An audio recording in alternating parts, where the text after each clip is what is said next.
আসসালামু আলাইকুম।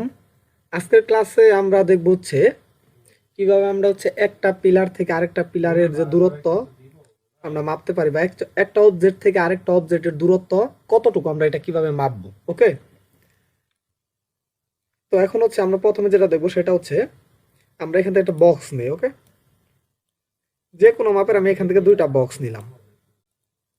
তো এখন আমি চাচ্ছি এই দুইটা বক্সের মধ্যে আমাদের দূরত্ব কতটুকু। ওকে, এই দূরত্বটা আমরা মাপবো। তো এর জন্য আমরা কি করব, আমরা যাব এইখানে দেখব, এখানে আমাদের এখানে আছে এটার নাম হেল্পার্স। তো হেল্পার্সের এখানে ক্লিক দেওয়ার পর স্ট্যান্ডার্ডে থাকা অবস্থায় এদিকে দেখব ট্যাব। তো আমাদের মেজারমেন্টের জন্য তো অবশ্যই ট্যাব দরকার, তো ট্যাবে এখানে ক্লিক দিব। ওকে, ক্লিক দেওয়ার পর আমাদের যেটা করতে হবে সেটা আমাদের এই যে এইদিকে যে স্ন্যাপ টগল যেটা আছে, স্ন্যাপ টগলসে জাস্ট ক্লিক দিয়ে এটা অন করে দিতে হবে, তাহলে এই স্ন্যাপগুলো ধরবে। দেখছি? তো এটা আসার পরে জাস্ট আমরা এটার এই কর্নার থেকে ক্লিক দিয়া এটার এই কর্নার এসে যদি ছাইরা দিই আমরা, তাহলে এর মধ্যে আমরা দূরত্ব দেখতে পাবো কতটুকু। এই যে এখানে লেন্থে লেখা আসছে যে 6 ফিট। দেখছি? এটা 6 ফিট দূরত্বে আছে। এখন যদি আমরা এটাকে একটু অফ করে দেই, স্ন্যাপটাকে, এটা ডিলিট করে দিতে হবে আবার, কিন্তু এটা মাপ নেওয়ার পর এটা ডিলিট করে দিতে হবে। ওকে, তো এখন যদি আমরা এটাকে আমরা এক্স এর দিকে, যে এক্স এর দিকে আমরা অফসেট করব। তো অফসেট করার জন্য আমরা জাস্ট এক্স বরাবর এদিকে 2 ফিট 3 আছে না, জাস্ট এদিকে আমি এটাকে 2 ফিট না দিয়ে এটাকে 3 ফিট করে দিই। ওকে, 3 ফিট। ওকে, 3 ফিট দেওয়ার পরে এন্টার দিলাম, এটা কিন্তু আরো এইদিকে চলে আসছে। এখন যদি আমরা এটাকে পরিমাপ করি, তখন আমাদের আবার স্ন্যাপ টগলটা অন করতে হবে, আবার ট্যাপে ক্লিক দিতে হবে। ট্যাপে ক্লিক দিলে এই যেখানে কিন্তু প্যারামিটার চলে আসছে, লেন্থ। এখন যদি আমরা মাপলে এখানে একটা মাপ চলে আসবে। ঠিক আছে, জাস্ট এই কর্নারে ক্লিক দিলাম, ক্লিক দেওয়া ধরে এটাকে এই কর্নারে আনলে আসলাম, নিয়ে এসে ছাইরা দিলাম। ঠিক আছে, এই যে দেখি এটা কিন্তু 7 ফিট হয়ে গেছে। ওকে, তো আমাদের এটা কিন্তু এদিকে আমি 1 ফিট বাড়াইছিলাম, 2 ফিট ছিল, আমি 3 ফিট করে দিছি। ওকে, এরকম। তো আমরা কিন্তু এইভাবে কিন্তু আমরা এটা করতে পারি। ওকে, এখন আমরা এটাকে ডিলিট করে দেই।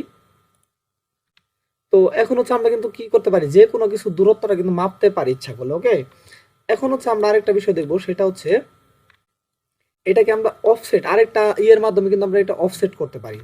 যেমন এইদিকে আমরা একটা দেখবো আমাদের কই গেল এটা, এই যে মুভ মুভ বাটন, এটাকে ক্লিক দেওয়ার পরে যদি মুভ বাটন এখানে রাইট বাটন ক্লিক করি, তাহলে কিন্তু অফসেটের একটা অপশন আসে। ঠিক আছে, এই যে অফসেট, অফসেট ওয়ার্ল্ড। তো আমরা এক্স অক্ষর দিকে এটা, ওয়াই অক্ষর দিকে এটা, জেড অক্ষর দিকে এটা, মানে আমাদের এই অবজেক্টটা এই মাঝখান, এটা কিন্তু আমাদের মাঝখান যে বিন্দুটা, এটা ম্যাক্সের একদম মাঝখান বরাবর এটা।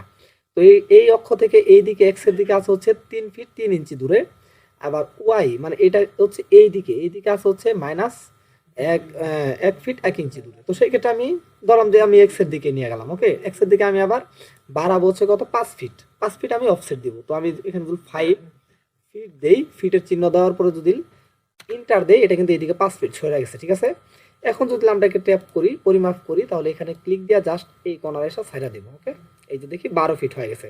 7 5 12, আগে 7 ছিল, এখন 12 হয়ে গেছে। ওকে, তো আশা করি সবাই বুঝতে পারছেন যে আমরা কিভাবে একটা অবজেক্টের পরিমাপ করব। তো শুধুমাত্র এটা আবার কিন্তু ডিলিট করে দিতে হবে। ঠিক আছে, এটা পরিমাপ করার পরে কিন্তু এটা থাইকে যাবে, জাস্ট এটা সিলেক্ট করে ডিলিট করে দিই, ডিলিট হয়ে গেছে। আবার ইচ্ছা করলে আমি বিভিন্ন অবজেক্টও কিন্তু পরিমাপ করতে পারবো, ট্যাব দিয়ে জাস্ট এই যেটাকে ক্লিক দিয়ে ড্র্যাগ করে ছাইড়া দিই, তাহলে দিচ্ছি 2 ফিট। এখন যদি আমি এই বক্সটাকে সিলেক্ট করে এটার মডিফায়ারে যাই, এটা কিন্তু 2 ফিটই আছে। দেখছি যে উইথ 2 ফিট। ওকে, এরকম বিষয়টা, আবার কিন্তু এটা ডিলিট করে দিতে হবে। ওকে, তো আশা করি সবাই বুঝতে পারছেন যে আমরা কিভাবে একটা দূরত্ব, আমরা কোনো একটা অবজেক্ট থেকে কোনো একটা অবজেক্টের দূরত্ব আমরা কিভাবে মাপবো। ওকে, তো আমাদের কিন্তু অনেক সময় দেখা হলো যে দরকার পড়ে যে আমরা কোনো কিছু সরাইছি বা কোনো কিছু করছি, এবং কি ম্যাক্সে কিন্তু যে ইয়ের মতো কোনো ডাইমেনশন নেওয়ার কিন্তু ওরকম সিস্টেম থাকে না। ঠিক আছে, অটোকেটের মতো। তো সেই ক্ষেত্রে কিন্তু আমাদের এই ট্যাবটা, আমাদের এখান থেকে এই ট্যাবটা কিন্তু আমাদের খুব ভালোভাবে এই কাজটা করে দিবে। ওকে, তো আশা করি সবাই বুঝতে পারছেন। আজকের ক্লাসটা এই পর্যন্তই। সবাই ভালো থাকবেন। আসসালামু আলাইকুম।